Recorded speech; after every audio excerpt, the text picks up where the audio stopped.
उत्तराखंड में अगले 24 घंटे में टूट जाएगा एग्जिट पोल के अनुमानों से बना भ्रम। कोई भाजपा तो कोई कांग्रेस की बना रहा सरकार। सीएम नामी का बयान, कहा देवतुल्य जनता के आशीर्वाद और कर्मठ कार्यकर्ताओं के अथक परिश्रम से भाजपा पुनः प्रचंड बहुमत के साथ बनाएगी सरकार।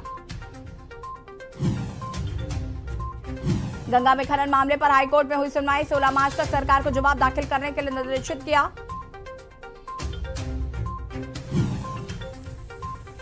उत्तराखंड में मतगणना से पहले उठापटा, कांग्रेस को विधायकों की खरीद फरोख्त का डर। छत्तीसगढ़ और राजस्थान के होटलों में शिफ्ट करने की तैयारी। 6 लाख से अधिक छात्रों को स्कूलों में मिलेगा पका हुआ भोजन। शासन की ओर से आदेश जारी। भोजन माताओं को कोविड प्रोटोकॉल का करना होगा पालन। उत्तराखंड राजभवन में वसंत उत्सव का आखिरी दिन। वसंत उत्सव का आज होगा समापन। उत्सव में लगी विभिन्न प्रजातियों के फूलों की प्रदर्शनी। आप देख रहे हैं के न्यूज, खबरों का सारथी।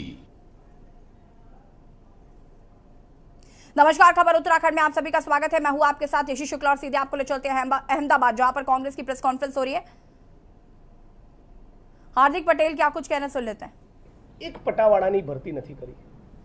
नवी शिक्षण नीति मुजब दरेक स्कूल में व्यायाम टीचर, संगीत कलाना टीचर અને ચિત્રકલાના ટીચર હોવા જોઈએ। 90% સ્કૂલોમાં નથી। સિમ્પલ સરકાર સામે ડિમાન્ડ છે કે તમે એનાઉન્સમેન્ટ કરો કે આટલા બેરોજગાર લોકો છે અને તમે કહો કેટલા દિવસમાં ભરતી કરશો। ખાલી પડેલા સરકારી પદનો આંકડો સરકાર પોતે જાહેર કરે અને એ કેટલા દિવસમાં એમાં ભરતી થશે એની બ્લુપ્રિન્ટ બતાવે। अच्छा हार्दिक, एक ग्रेड पे નું આંદોલન થયું હતું પોલીસ વાળાઓનું, એ ગ્રેડ पे વધારવા માટેનું, એને લઈને પણ તમે કંઈક કહેશો? કારણ કે જે સમયસીમા આપવામાં આવી હતી, સમયસીમા પૂર્ણ થઈ, કેટલીક જગ્યાએ સર્વે કરવાનો અધિકારીઓની જે કમિટી બનાવવામાં આવી હતી એનો સમયસીમા પૂર્ણ થઈ ચૂકી છે, હજુ સુધી જાહેરાત નથી થઈ। અને હાર્દિક, એની અંદર જે લોકો આંદોલનના રસ્તે ઉતર્યા હતા સસ્પેન્ડ કરી પણ બીજે ટ્રાન્સફર કરી દેવામાં આવ્યા। ગ્રેડ પેના મુદ્દે જ્યારે પોલીસના ઘણા બધા નાના કર્મચારીઓ આંદોલનની શરૂઆત કરી, તમે તો ટ્રાન્સફર કહો છો, હું તો કહું છું ઘણા લોકોને સસ્પેન્ડ કર્યા હતા, 12 થી 16 લોકોને। ग्रेड पे नो मुद्दों पर है राज्य ने एक आम जनता हमारे। और अब रुक करेंगे उत्तराखंड की खबरों का। देहरादून से खबर आपको बता देते हैं, जहां पर प्रदेश में आज से गृह परीक्षाएं हो रही हैं शुरू।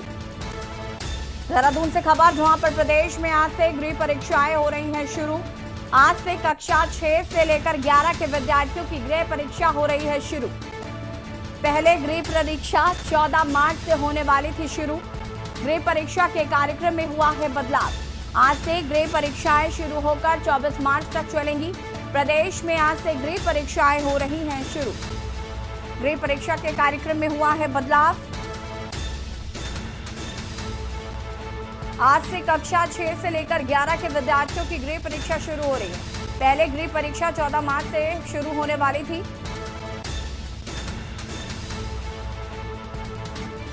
जिसमें बदलाव करते हुए आज से शुरू करी जा रही है परीक्षाएं। आज से कक्षा 6 से लेकर 11 तक की विद्यार्थियों की गृह परीक्षा शुरू हो रही है। पहले गृह परीक्षा 14 मार्च से होने वाली थी शुरू।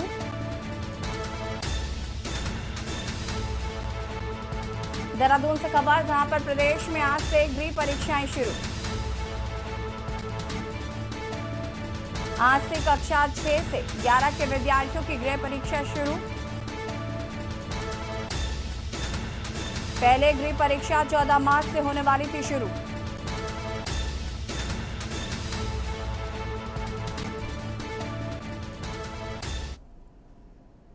और इसी बीच आपको हरिद्वार से खबर बता देते हैं। हरिद्वार से खबर, चुनाव मतगणना के लिए सुरक्षा के कड़े इंतजाम किए गए हैं। 8 बजे से शिवजैन स्कूल में की जाएगी मतगणना। जनपद में हैं 11 विधानसभाएं। स्टाफ की ट्रेनिंग भी हो गई है। जिलाधिकारी की तरफ से निर्देशित किया गया था, स्टाफ की ट्रेनिंग भी हो गई है। चुनाव मतगणना के लिए सुरक्षा के कड़े इंतजाम किए गए हैं। 8 बजे से शिवजैन स्कूल में की जाएगी मतगणना। जनपद में हैं 11 विधानसभाएं।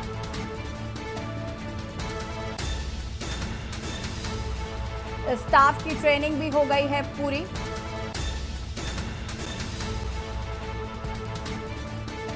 हरिद्वार से खबर, जहां पर चुनाव मतगणना के लिए सुरक्षा के कड़े इंतजाम किए गए हैं।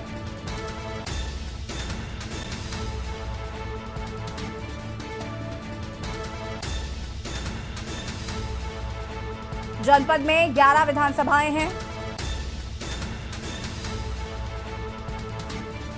स्टाफ की ट्रेनिंग भी पूरी हो गई है।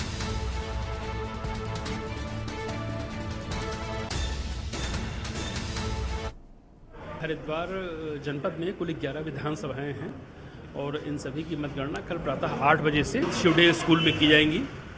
और हमारी 5 विधानसभाएं ऐसी हैं जहां पर नंबर ऑफ बूथ्स व्यवस्था की गई है काउंटिंग के लिए, और बाकी 6 में 7 टेबल्स के हिसाब से मतगणना की जाएगी। सभी पर्याप्त इंतजाम कर लिए गए हैं। पर्याप्त सुरक्षा व्यवस्था 3 टियर सिस्टम जो होता है वो भी लागू रहेगा। कल ही हम लोगों ने सभी कंटेस्टिंग कैंडिडेट और पॉलिटिकल पार्टीज के साथ मीटिंग करके जो माननीय निर्वाचन आयोग के आदेश हैं उनको अवगत करा दिया है। हरिद्वार और इसी बीच आपको उत्तरकाशी से खबर बता देते हैं। उत्तरकाशी से खबर, मतगणना को लेकर जिलाधिकारी ने आदेश जारी किए। जिले में सभी अंग्रेजी शराब की दुकानें रहेंगी पूर्णतः बंद। शांतिपूर्ण मतगणना कराने के लिए निर्देश किया गया। जिलाधिकारी ने अधिकारियों को दिए निर्देश।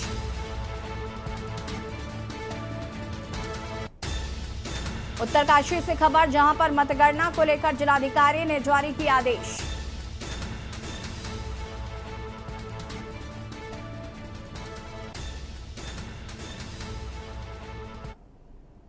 और उत्तर प्रदेश के मुख्य निर्वाचन अधिकारी ब्रह्मदेव राम तिवारी क्या कुछ कहना है, सुन लेते हैं। मतगणना स्थल और जो स्ट्रांग रूम है की जगह पर हैं और उन सभी जगहों पर 3 लेयर CAPF सिक्योरिटी की व्यवस्था है और बाहर भी पूरी इंतजामात किए गए हैं। मतगणना में EVM के मत और पोस्टल बैलेट के माध्यम से प्राप्त मतों की गणना की जाएगी।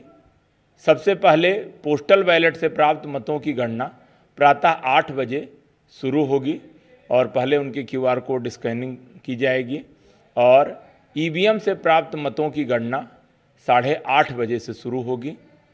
पोस्टल बैलेट के लिए इस बार प्रत्येक विधानसभा क्षेत्र में काउंटिंग हॉल वार टेबल लगाने के निर्देश हैं कि जो 500 मतों तक एक टेबल, 500 से 1000 मत तक 2, 1500 तक 3 और 2000 मत तक होने पर 4 टेबल और उससे ज़्यादा होने पर भी केवल अधिकतम 4 टेबल ही होंगी। 8:30 बजे के बाद जब EVM की भी गणना, प्राप्त मतों की गणना शुरू होगी, तब दोनों की मतगणना साथ साथ चलेगी। और जब पोस्टल बैलेट के सभी मतों की गिनती समाप्त हो जाएगी, उसके बाद जो EVM की गणना का लास्ट राउंड होगा तब होगा कि पोस्टल मतों की गणना समाप्त होने के बाद ही EVM के मतों का अंतिम राउंड गिना जाएगा। फिर वीवीपैट पर्चियों का मिलान किया जाएगा और इसके साथ ही जो है फिर जो फाइनल रिजल्ट आएगा तदनुसार निर्धारित प्रारूप में विजयी उम्मीदवार को सर्टिफिकेट दिया जाएगा। मुख्य निर्वाचन अधिकारी ब्रह्मदेव राम तिवारी को सुन रहे थे आप, जिन्होंने बताया कि किस तरीके से कल मतगणना की जाएगी। साथ ही साथ उन्होंने भी बताया कि सुरक्षा के कड़े इंतजाम जो है वो किए गए हैं। 8:30 बजे से जो EVM से वोटिंग हुई है उसकी मतगणना शुरू की जाएगी। साथ ही साथ 8 बजे से जो बैलेट पेपर्स हैं उनकी मतगणना शुरू की जाएगी। अब देहरादून से आपको खबर बता देते हैं, जहां पर राजभवन में वसंत उत्सव का आज आखिरी दिन। देहरादून से खबर, राजभवन में वसंत उत्सव का आखिरी दिन आज। वसंत उत्सव का आज होगा समापन। विभिन्न प्रजातियों के फूलों की लगी प्रदर्शनी, लोगों को फूलों की खेती की जानकारी भी दी गई है।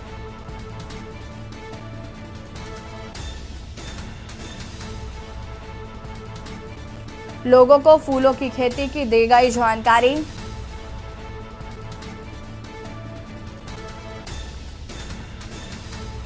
राजभवन में वसंतोत्सव का आखिरी दिन आज।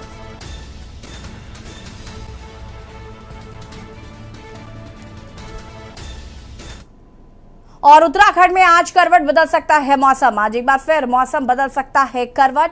9 और 10 मार्च को हल्के से मध्यम हो सकती है बारिश। पहाड़ी इलाकों में गरज के साथ पड़ सकते हैं छींटे। उत्तराखंड में आज करवट बदल सकता है मौसम। आज एक बार फिर मौसम बदल सकता है। उच्च हिमालयी क्षेत्रों में बर्फबारी का अनुमान।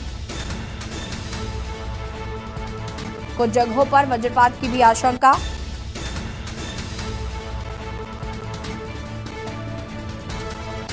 उत्तराखंड में आज करवट बदल सकता है मौसम।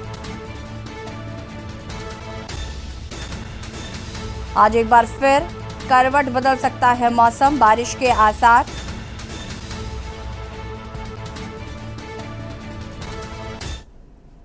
खबर नैनीताल से है, जहां पर उत्तराखंड हाईकोर्ट ने हरिद्वार में धर्म संसद के नाम पर साधु संतों द्वारा भड़काऊ भाषण देने के खिलाफ दर्ज एफआईआर में वसीम रिजवी उर्फ जितेंद्र नारायण की जमानत पर सुनवाई की है। मामले को सुनने के बाद न्यायमूर्ति रवींद्र मैथाड़ी की एकल पीठ ने उनकी जमानत प्रार्थना पत्र निरस्त कर दी है। 41 का इसके बाद ये तीसरी एफआईआर जब हुई, 41 का नोटिस का मतलब ये होता है कि आप इस तरीके का रिपीटिशन ऑफ क्राइम दोबारा नहीं करेंगे और ये कंसिस्टेंटली ये क्राइम दोबारा से रेगुलर वे में इनका चल रहा था। इस जो ये 28 तारीख का इंसिडेंट है, इसके संबंध में ये बेल डिस्ट्रिक्ट कोर्ट में गई, फिर वहाँ से डिस्ट्रिक्ट कोर्ट से ये बेल रिजेक्ट हुई, फिर ये ऑनरेबल हाई कोर्ट में आई। ऑनरेबल हाई कोर्ट में इसकी सुनवाई होते हुए हमने अपना ये पक्ष रखा कि इसे 41 का नोटिस तामील होने के बाद भी रिपीटिशन ऑफ क्राइम करा, एक लॉन्ग केसेस की क्रिमिनल हिस्ट्री है और एक हैबिचुअल क्रिमिनल है, chances of tampering the investigation है। और फ्रीडम ऑफ स्पीच का मतलब ये होता है कि आप अपने विचार दूसरे को बताएं, अच्छे से बोलें। इसका मतलब ये नहीं है कि आपके जो विचार हैं वो इतने ज़्यादा प्रभावी हो जाएं कि वो किसी पर्टिकुलर कम्युनिटी को या पर्टिकुलर ग्रुप ऑफ पीपल को इतना ज़्यादा आपको डेरोग्रेट कर दें या इतना ज़्यादा भड़काऊ भाषण दे दें कि जिससे पूरी कम्युनिटी खराब हो जाए। खबर लालकुआ से है, जहां पर जनता कैबिनेट पार्टी के अध्यक्ष भावना पांडे ने एक बार फिर उठाए भाजपा पर सवाल। लालकुआ विधानसभा में पुलिसकर्मियों और होमगार्ड कर्मियों के पोस्टल बैलेट पेपर नहीं आने से उनके मताधिकार को उनको वंचित रखा जा रहा है। यह सवाल उन्होंने निर्वाचन आयोग और भाजपा पर उठाया। तो अभी धामी जी भी तो कह रहे हैं हम 50 के पार जा रहे हैं। अरे धामी जी हम लोग जीत रहे हैं कम से कम 42 से 48। विकास कार्यों को कैसे अंजाम देंगे आप? विकास कार्यों को देखें, ये तो कई जगह नहीं, ये तो पूरे उत्तराखंड में ये हाल है। अब बीजेपी जो जीत हासिल करना चाहती है बैलेट पेपर के आधार पर करना चाहती है, वैसे उनको पता है कि वो हार रहे हैं और जिस तरह से बैलेट पेपर उनको पता है कि कांग्रेस को वोट देने वाले हैं। और कई जगह भी लालकुआ में भी पुलिस वालों के बैलेट पेपर नहीं पहुंचे। पूरे उत्तराखंड के अंदर आप होमगार्ड्स के हों और आपके बैंक वालों के हों, सॉरी टीचरों के हों और पुलिस वालों के हों, बहुत सारे विभाग हैं, हॉर्टिकल्चर विभाग के हैं, जितने लोगों ने इलेक्शन ड्यूटी की है उनके यहाँ बैलेट पेपर अभी तक टाइम से नहीं है, किसी विधानसभा में नहीं। मैं निर्वाचन आयोग से कहना चाहती हूँ इसको संज्ञान में लिया जाए और तुरंत बैलेट पेपर भेज जाए और तुरंत हाथों हाथ उसको जमा करके, और मैं चाहती हूँ कल सुबह जब वोटिंग हो सबसे पहले बैलेट पेपर की गिनती हो। खबर मंगलौर से, जहां पर यूक्रेन में फंसे छात्र अपने देश वापस लौट आए हैं। वे मंगलौर से एमबीबीएस की पढ़ाई करने गए 5 छात्र भी सकुशल अपने घर वापस आ गए हैं। छात्रों की सकुशल घर आने पर परिजनों ने राहत की सांस ली है। भारत सरकार द्वारा यूक्रेन में फंसे सभी बच्चों को निकाला जा रहा है। यूक्रेन से निकलकर घर पहुंचे हुए अरीब अंसारी के परिजनों का खुशी का ठिकाना नहीं रहा। घर वापस लौटे करीब ने बताया कि वहाँ हालत बहुत खराब है। वहाँ एक वक्त में ऐसा लग रहा है कि शायद हम घर नहीं लौट पाएंगे। परिजन भी बहुत डरे हुए थे। हम यूक्रेन से बॉर्डर पास कर सुरक्षित पहुंच गए थे। भारत सरकार का शुक्रिया अदा किया। तो डर का है, सभी जानते हैं युद्ध में पैनिक फैलता है, डर फैलता है, लेकिन हिम्मत से काम लेने चाहिए सबको, सब बच्चों को जो भी फंसे हैं उनको भी। और हम निकले हैं, हम लोगों ने भी हिम्मत से काम लिया। हम लोग अपना बस की व्यवस्था की, इंडियन एम्बेसी को हम लोगों ने लोकेशन भेजी। जब हम लोग निकले उसके बाद हम लोग हंगरी बॉर्डर तक की बस की, वहाँ पे हम लोग रेलवे स्टेशन पे पहुँचे। उसके बाद हम लोगों ने वहाँ से वीज़ा लग के हमें इमिग्रेशन होके हम लोग ट्रेन मिली। ट्रेन ने हम लोग को हंगरी पहुँचाया, शहर का नाम था जोहानी। फिर जोहानी से हम लोग को इंडियन गवर्नमेंट की तरफ से ट्रेन एक स्पेशल चलाई गई थी जो सिर्फ फॉरेनर्स के लिए थी कि इन लोगों को एकोमोडेशन प्रोवाइड किया जाए हंगरी की कैपिटल में। तो हम लोग उस ट्रेन से कैपिटल में पहुँचे। देखिए, रूस यूक्रेन की जंग जिस दिन शुरू हुई तो बेटा वहाँ था। हालांकि इसका टिकट था इंडियन एयरलाइंस में 26 तारीख का, लेकिन क्योंकि 24 में जंग शुरू हो गई तो जंग की जैसे हमें खबर मिली एक बार तो हमें बड़ा झटका सा लगा। तभी इसका फ़ोन आ गया कि डैडी फिक्र मत करना, मैं बिल्कुल सेफ़ हूँ, हर हाल में सब्र रखना है, हर हाल में अल्लाह का शुक्र अदा करना है। फिर ये वहाँ से चले और जैसे इनसे कांटेक्ट रहा, हर 2-3 घंटे के बाद ये फ़ोन कर लेते थे। जब ये हंगरी पहुँच गए तो हमने बिल्कुल सेफ महसूस किया।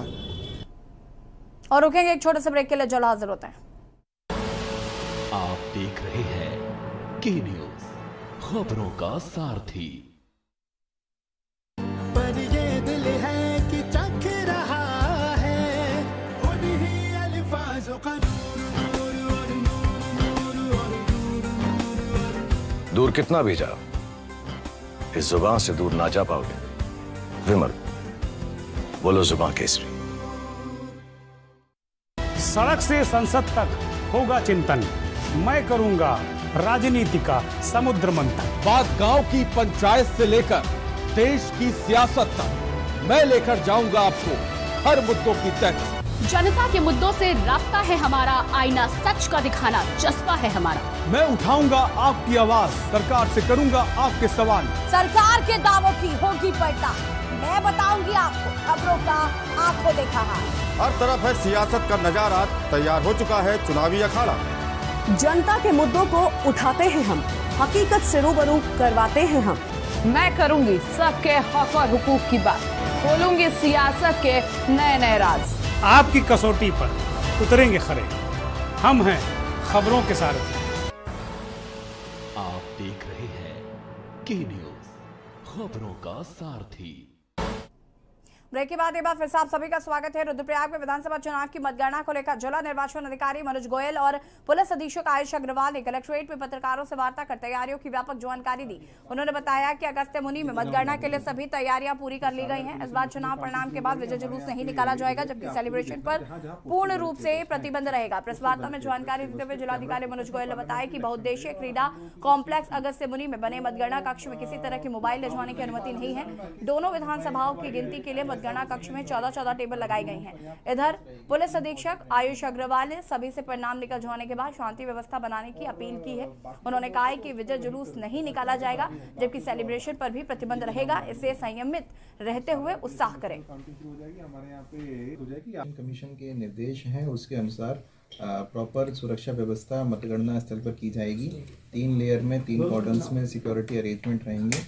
इसके अतिरिक्त सभी थाने चौकियों को भी निर्देशित कर दिया गया है कि अपने अपने क्षेत्र में कानून व्यवस्था बनाए रखेंगे। जनता को क्या संदेश देना चाहिए? सभी जनता को संदेश देना चाहता हूँ कि ये जो कानून व्यवस्था है, लॉ एंड ऑर्डर है, उसको मेंटेन करें, शांति बनाए रखें, किसी भी प्रकार के झगड़े में न करें। मतगणना को लेके जो हमारे काउंटिंग हॉल्स तैयार होने हैं, उनकी तैयारियां पूर्ण कर ली गई हैं और सिक्योरिटी व्यवस्था भी जो है वहाँ पे उसकी पूरी प्लानिंग कर ली गई है। मतगणना के दिन सिक्योरिटी उसी हिसाब से, जिस हिसाब से निर्देश हैं, वो लग जाएगी पूरी। और जो हमारे काउंटिंग के जो कर्मचारी होंगे उन सबकी ट्रेनिंग वगैरह की पूरी करवा ली गई है। सर, मतगणना के बाद जो जुलूस प्रदर्शन वगैरह क्या रहेगा उसमें? वर्तमान में जो इलेक्शन कमीशन ऑफ इंडिया के निर्देश हैं उसके अनुसार ये जो विक्ट्री प्रोसेशन है उस पर प्रतिबंध है। और सीधे आपको ले चलते हैं छत्तीसगढ़ के रायपुर, जहां पर आपको बता दें कि बजट सत्र की शुरुआत हो चुकी है और मुख्यमंत्री भूपेश बघेल बजट पेश करें। क्या कुछ कह रहे सुन लेते हैं। सिंचाई पंपों की स्थापना की जाएगी, इसके लिए 417 करोड़ का प्रावधान है। प्रधानमंत्री कुसुम योजना अंतर्गत 10,000 सोलर पंपों की स्थापना हेतु राज्यांश मद में 100 करोड़ का प्रावधान है। राज्य ग्रामीण आजीविका मिशन अंतर्गत 7 जिलों के 43 संकुल संगठनों में डिजिटल लेन देन को बढ़ावा देते हुए कैशलेस इकोनॉमी बनाने का प्रयास किया जा रहा है। उत्थान परियोजना अंतर्गत प्रदेश के 9 जिलों में विशेष पिछड़ी जनजाति की 172 महिलाओं को सीआरपी के रूप में प्रशिक्षित करके कुल 9,820 परिवारों को लाभान्वित किया जाएगा। मिलाप परियोजना अंतर्गत राजनांदगांव एवं कबीरधाम जिले में 17,315 प्रवासी श्रमिकों का चिन्हांकन कर उनके समग्र विकास हेतु कार्य प्रारंभ किया गया है। उपरोक्त विभिन्न गतिविधियों हेतु ग्रामीण आजीविका मिशन योजना के लिए 450 करोड़ का प्रावधान है। प्रधानमंत्री आवास योजना अंतर्गत 8,22,832 आवास पूर्ण हो चुके हैं। योजना में 800 करोड़ का प्रावधान है। स्वच्छ भारत मिशन ग्रामीण अंतर्गत 3,082 ग्रामों में ठोस एवं तरल अपशिष्ट प्रबंधन कार्य तथा 275 ग्राम पंचायतों में बायोगैस संयंत्र की स्थापना का कार्य पूर्ण हो चुका है। योजना में 500 करोड़ का प्रावधान है। प्रधानमंत्री ग्राम सड़क योजना अंतर्गत 900 किलोमीटर सड़क एवं 24 वृहद पुलों के निर्माण का भौतिक लक्ष्य है। नक्सल प्रभावित जिले बीजापुर, सुकमा एवं दंतेवाड़ा में 47 स्टील ब्रिज का निर्माण का प्रस्ताव है। योजना में 1,675 करोड़ का प्रावधान है।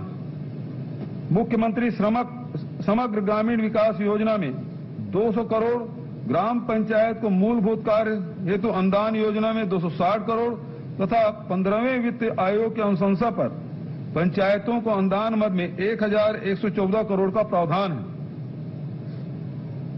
बस्तर संभाग में उपलब्ध रैली कुकुन वर्तमान में व्यापारियों द्वारा क्रय करके अन्य राज्यों को निर्यात किए जाने के कारण राज्य की जनता को समुचित आर्थिक लाभ नहीं मिल पाता था। अब रैली कुकुन का संग्रहण कर राज्य में ही धागा उत्पादन एवं प्रसंस्करण की व्यवस्था के लिए मुख्यमंत्री रेशम मिशन की शुरुआत की जाएगी। रेशम विभाग के माध्यम से रैली कुकुन क्रय करने हेतु ग्राम नानगुर विकासखंड जगदलपुर में ककून बैंक की स्थापना की जाएगी। संग्रहित रैली कुकुन 200 स्व सहायता समूहों को धागाकरण के लिए वितरण किया जाएगा। स्व सहायता समूह को धागाकरण हेतु प्रशिक्षण एवं मशीन उपकरण की सहायता दी जाएगी। पोस्ट यार्न गतिविधियों के लिए सामान्य सुविधा केंद्र की स्थापना की जाएगी। मिशन के माध्यम से 200 स्व सहायता समूह के लगभग 4,000 महिलाओं को प्रति माह 6 से 7,000 तक की अतिरिक्त आय प्राप्त होगी।